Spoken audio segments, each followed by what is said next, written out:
What's up, y'all? Driver Eyes here. Hey, I got a story to tell you. It's kind of a long story. It's going to be a long video. I'll try to make it fast, though. Look here, back in 1997 or 1998. No, maybe it was 1999. It was 98 or 99. I can't remember exactly. By the way, I think I've fixed the bad rattling with my camera because I put a new case on my phone. But yeah, 1999 or 98, one of the two. I made this deal with a buddy and got this three-wheeler. It was like it was yellow. I'm thinking it was a 175 or a 275 Yamaha three-wheeler. Okay, I never rode a three-wheeler before in my whole life. Never rode a four-wheeler before in my whole life. Before this, rode dirt bikes. And made this deal with them, and it wouldn't run. It needed a carburetor cleaned out on it. So I took the carburetor off of it, cleaned it out. It was pull start. It didn't have no electric starter. Nothing. It was pull start. But the carburetors have a I don't know if you've ever messed with a dirt. I don't know if actual motorcycle carburetors are like that or not. They have a sleeve inside of them that goes up and down, and it operates off the cable that you know that you push with your thumb. But cleaned that carburetor all out, you know, had it looking good. That's a rattle test right there. But I had it looking good, put it all back together, and my neighbor down the road to begin with, I put it back together and I'm hitting the throttle, and it didn't look like that sleeve was moving a whole bunch inside there, you know. It wasn't, it was just barely moving. And I'm like, I don't know, something ain't right, because I pulled it, couldn't get it to fire. I mean, it was firing, but it wouldn't fire up. Good coffee. But anyway, my neighbor down the street worked on dirt bikes and four-wheelers, and he had all kinds of shit all the time. So he's driving by, and his name was Wes. And I was like, Wes, hold on a minute. And I had the three-wheeler out there by the, you know, at the end of my driveway, dirt road. And he stopped, and he's like, what's up? And I said, hey, man, look at this carburetor. And I didn't have none of the plastic on the side of it, and I was hitting the throttle, and I was like, does that look right to you? It don't look like it's moving enough to me, like that sleeve's in there wrong or something. And he was like, no, it looks good to me. And he really didn't look at it, honestly. So I'm like, okay, well, I guess I'm gonna try to bump start it then. And he was like, all right. And he went on down the road. So I pushed the four-wheeler out around to the blacktop road off of our dirt road, and over and I lived on this road in Dunbar, Stover Road in West Virginia, and it's a pretty damn steep blacktop hill. So I was like, I'll get it to start going down through here. So here I take off, coasting it, got it in first gear, bam, bam, wasn't hitting. Kicked it up in second gear, bam, wasn't hitting. Put it in third gear, and I'm halfway down the hill by now, you know. I'm coasting probably 20-25 miles an hour, and bam, that sumbitch fired up, wide open, on the back wheels. Didn't have but front brakes. It didn't have any back brakes, but I panicked anyway when the front end came off the ground, and then the chain's on the left hand side, so it automatically started veering to the left. And I panicked. Well, we left the fucking blacktop, and there's a steep ass hill right there. I mean, off of that steep hill, there's another steep hill that went down to a ditch and behind somebody's house and all this. And there's this big ass oak tree right there. And I come over that hill, and I jumped off the three-wheeler, and my mid body hit that oak tree, and it had poison ivy and shit on it and everything else. But I hit that oak tree, and the three-wheeler, the back wheel hit me in the ass, and it like spun the three-wheeler around, and it flipped over and went on down the hill. I thought I was dead. I thought I was dead, and after all was said and done, it knocked the breath out of me, and I got my breath back, and I was like, holy shit, I'm still alive. And I got up and walked all the way up that hill to the road, and I felt like I racked myself, you know, like I hit myself in the balls.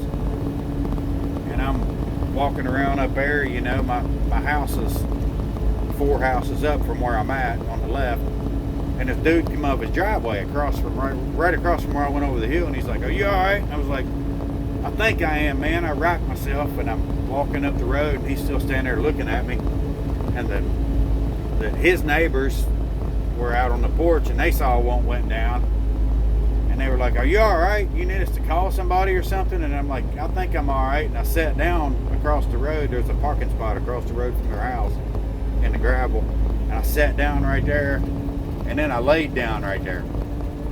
I couldn't get up. My left leg was like turned sideways, and I was like, "Oh damn, I'm in bad shape." But I had them to they was like, "Can we call somebody?" And I was like, "Yeah, call my mom," because my old lady was at work and I drove her to work, so she didn't have no car. She was not going to be able to come and get me, you know what I'm saying, or to come to the rescue. But I was like, "Call my mom." Well, they called my mom, and their number was blocked from my mom's house because there was this younger girl that lived in that house. That I have a younger brother. He's like 8 years younger than me, but that girl kept calling my mom's house for my little brother 20 times a fucking day, and my mom blocked their phone number, which I didn't even know that at the time, but I figured it out after the fact. I was trying to figure out why their number was blocked. So my old lady worked at Super 8 Motel in Dunbar, and I was like, "Call down there," and they called 911 too, and but they got a hold of my old lady, and my mom went. She called my mom, and my mom came. My mom only lived like a mile from there. My mom came and picked her up, and they were on their way to where I was crashed at, up to our house. And the thing about this is on a Sunday. I can't remember what race it was. I'm thinking it was a Phoenix race. But when I dropped her off at work, I told her that I thought I was going to try to take the three-wheeler for a ride. And she was like, "No, don't ride the three-wheeler." She was like, "You just keep your ass off the three-wheeler and just stay at the house and watch the race." And I'm like, "All right, I will." And of course I did do that, you know. So when her and my mom shows up, there's cops there, there's fire truck there, there's paramedics there, and all this, and I'm laying on the ground, you know, and they're taking my vitals and all this crap. And she walks up, and we're eyeball to eyeball, and she don't ask if I'm okay or anything right out the gate. She says, "I told you not to ride that son of a bitch today." And I was like, okay, that's what I'm really wanting to hear right now, you know. But then the cops asking me a bunch of questions, and I'm like, "There's my old lady, man. Ask her all these questions. I'm in pain, and the paramedics are trying to deal with me." So they step off to the side, and you know, they're having a conversation and all that. And she don't know nothing really. She wasn't even there. But no, I didn't have a helmet on, and no, I didn't have insurance on the three-wheeler. That was the two main things that he wanted to know. And meanwhile, the paramedics are having to cut my pants off. Okay. I'm sitting there like, I'm laying there, and then he gets these scissors out to get ready to cut my pants, and I'm thinking, "Oh shit, hold on." And the paramedic, I went to school with the paramedic that had this scissors that was about to cut my pants off. And I was like, "Hey dude, don't cut into my pocket." And he was like, "What do you mean?" And I was like, "Don't cut into my pocket." And he reached in my pocket and kind of grabbed this bag of weed that I had in my pocket. It was like a half ounce of weed I had in my pocket, and pulled it out, and he seen it, and he was like, "Oh shit," and he stuffed it back in my pocket. The cop didn't see it. He's talking to my old lady. My old lady didn't see it because she was dead set against me smoking weed. And so that part kind of worked out. And I was hating it on all levels because for one, the cops is there, and I had a half ounce of weed in my pocket. And for two, my old lady didn't like for me smoking weed so much that if she found my bag of weed in the house somewhere, this is hardcore. If she found my bag in the house somewhere, she would take the bag in the bathroom and dump it in the toilet and piss on it in the toilet and not flush it. That way, whenever I went in there to use the bathroom, I seen that shit in the toilet. That's hardcore, guys. That's hardcore. That's a mean woman right there. But anyway, they cut my pants off, got my wallet and shit out of there. They gave my pants to her. So she took them up to the house and did what. She didn't go through my pocket. She never found my weed. But anyway, they took me to the hospital. Never, before this point in time, I was, 24, 25 years old. Never spent the night in the hospital myself in my entire life. And I spent 3 nights in the hospital. But the thing about it is, I was in the emergency room down there waiting on them to come and figure out what was up with me and go to x-ray and all this. And this chick is like, this nurse is telling me that I need to piss in this damn thing, you know, so they could tell so they'd know if I had any blood in my urine or anything like that. And I'm like, I could not piss, man. I was in so much pain, I could not piss. And so she was like, well, we got to use this. And she come in there with this damn catheter. Oh my God, guys, you don't ever want that to happen. You don't ever want it to happen. I mean, it was fucking horrible. And I was already in pain. So she starts putting this catheter in, and I don't know what the hell I'm doing. She's like, let go of my hand. And I let go of her hand, and she slapped that fucking thing in there. And I was like, oh my God, this is not cool. And I'm still in pain. My old lady comes in there. She comes back in there because she left when the girl started doing the catheter thing. She comes back in there, and I'm looking at this fucking hose coming out from under the blanket, and I'm like, wow. I said, why did you let them do that to me? And she was like, what are you talking about? And I was like, I was a virgin. You just let them rape me right there.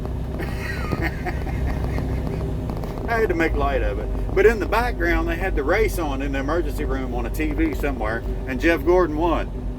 It was in Phoenix. I'm happy about it. I don't know what day it was or even what year it was. I know it was on a Sunday, or I believe it was on a Sunday. But Jeff Gordon won, and I'm like, hell yeah, that's cool. But I'm still in pain.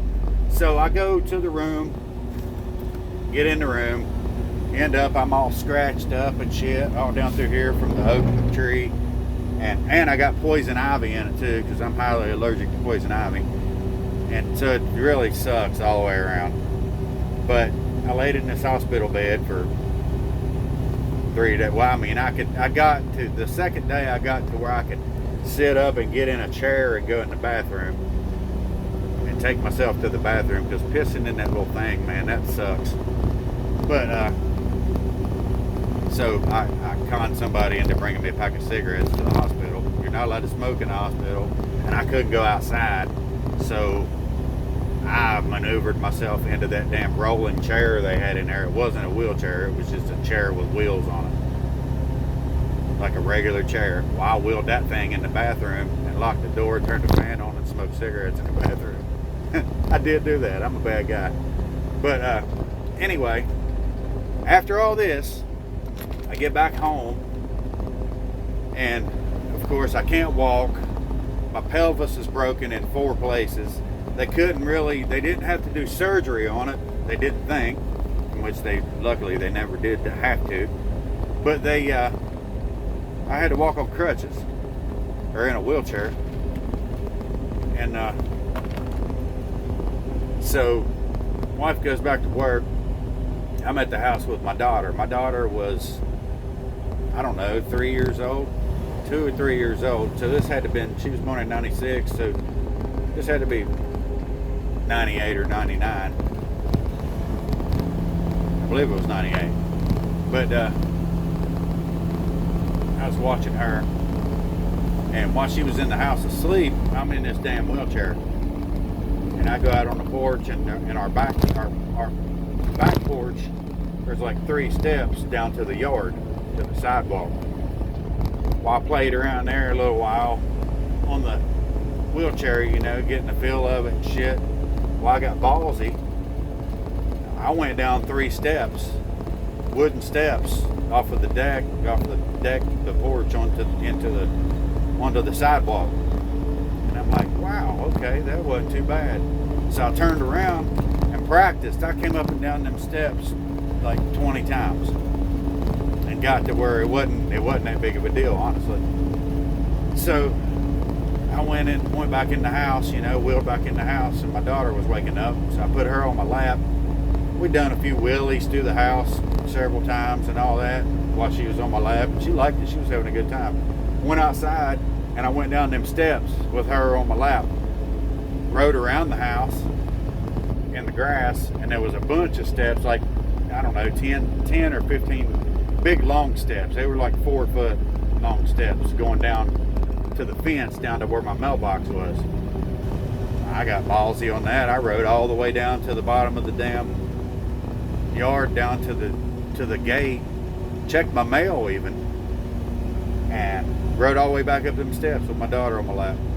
And then I'll be damned, my wife come home, my old lady come home, and my daughter told on me and said that I was doing wheelies and riding up and down the steps, which it was fun.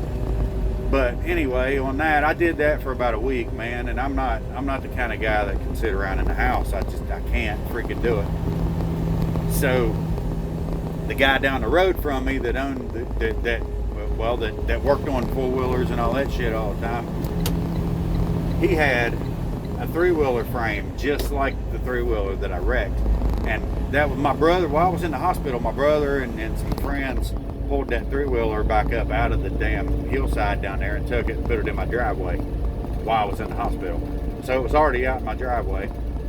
And after I looked at it and all this and that, it just had the frame broke. It didn't break anything really mechanical. It broke the frame where the rear end housing mounts onto it.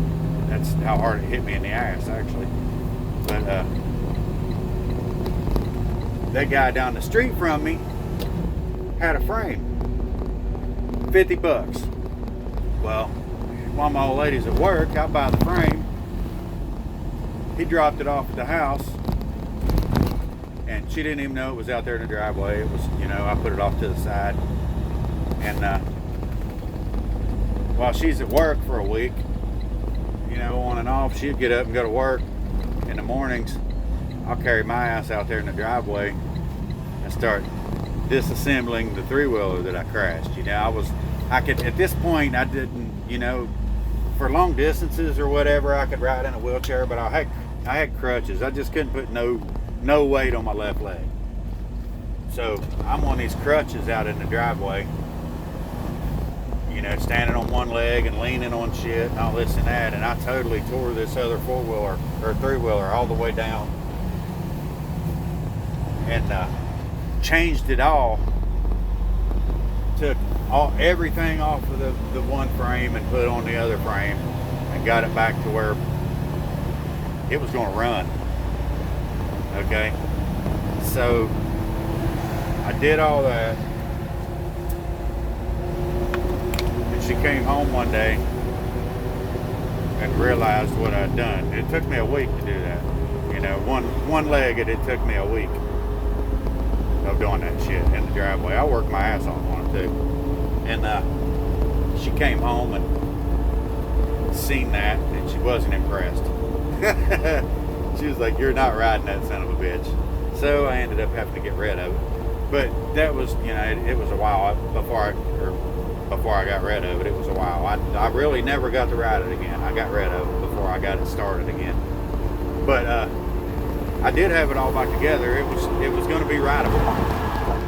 But that was the first week I was out of the hospital. The second week, I couldn't handle it, man. I delivered pizzas during that time, and that was my job, and I already had a week off of work, so I got no money coming in, and I'm just dicking around the house. Now I know I'm hurt, but wow, I got to go to work. So I called a couple buddies, got them to go to work with me. I was a contract driver, and I delivered pizzas, so which meant I didn't work inside. I would go down and I'd check in, park on the parking lot. They'd open the window, and grab my attention when there was a delivery ready. And I pull up to the window, get the delivery, and go do it. Come back, pull up to the window and check in. If there wasn't one after that, I'd park on the lot. So I didn't even have to get out there and didn't have to actually do any work in the pizza place. But I got my buddies to ride with me. And, you know, one buddy rode with me, my brother rode with me, my old lady rode with me once, my mom rode with me. And I'd done this for a couple weeks. And I was like, the deal was, I was like, I can't get out and take the pizzas, but I know where all the houses are because I've been there for a while and it was pretty much the same customers. I knew, you know, where all the streets were and how the numbers ran and all that. And so I told whoever was riding with me, I'll split the tips with you. Whatever tips we make, I'll split them with you because I did pretty good sometimes. I'd make damn a couple $100 a night a lot of times. And so my buddies nobody actually ever made me split the tips with them. But there was this one in particular time we had to go down to the bottom. That's what they called West Dunbar. Back in the day, it used to be the bottom. It still might be the bottom, but it's a black neighborhood, and it's I don't know. Back then, there used to be a lot of guys out selling crack and all this shit, and all night long. I mean, they'd be everywhere down there. Police were in and out of there. There was always shootings down there and shit like that. It's not nowhere near like it was then. Now it's nowhere near. It's been cleaned up. But anyway, we pulled in at this apartment complex, and there's a bunch of dudes standing around this one apartment out front. And I'm like looking at the bill, I'm like, hey, that's it right there where all them guys are at. And I have my old lady with me, and she's like, what the hell? What? I'm not going over there. What if they rob me? And I'm like, well, I can't fucking take the pizza over there, you know. And a lot of times, if you're down there and you pull in, them guys they'll do some crazy shit, man. They'll come out and say, yeah, you got my order, and they'll pay you for the order, and you go back to the store, and the people that actually ordered the food are complaining, and they're like, what the fuck? My food never showed up, and somebody outside that was slanging out there bought their food. It's fucked up. But it happened several times. And I'm like, I'm not going to blow the horn and get them guys to come over here. You're going to have to go to that apartment. So she's like, I don't know, I'm scared. And I was like, well, look, I didn't carry no gun or anything, man, at that time. Or I did, but I wasn't going to get into all that. But I was like, look, just get out and go over there, take the food. And if there's any shit, you holler and move out of the way. And I had my headlights in my car, pointed over there. And I'm like, you get out of the way and holler, and I'm coming up over the sidewalk, and I'm going to run over all them motherfuckers. I don't care. They ain't going to fuck you up. If I can do something about it, I'm going to. She was like, all right. So she went and did that. And wasn't no big deal. They paid her and all that shit. She came back and got in the car and we left. But, man, I tell you what, I couldn't walk for 3 months after that damn three-wheeler wreck. And it made me leery of ATVs and motorcycles and all kinds of shit. And, for years after that. I always got this anxious feeling. My cigarette went out, but it's all good. But I always got this anxious feeling anytime I was going to ride anything. And I kind of got over that now. Of course, it's like 20 plus years later. But I still feel that damn pelvis injury all the time. I know this is a long video, but I just thought we'd have story time today. Alright. Pina coladas, y'all. Drive our eyes. Later.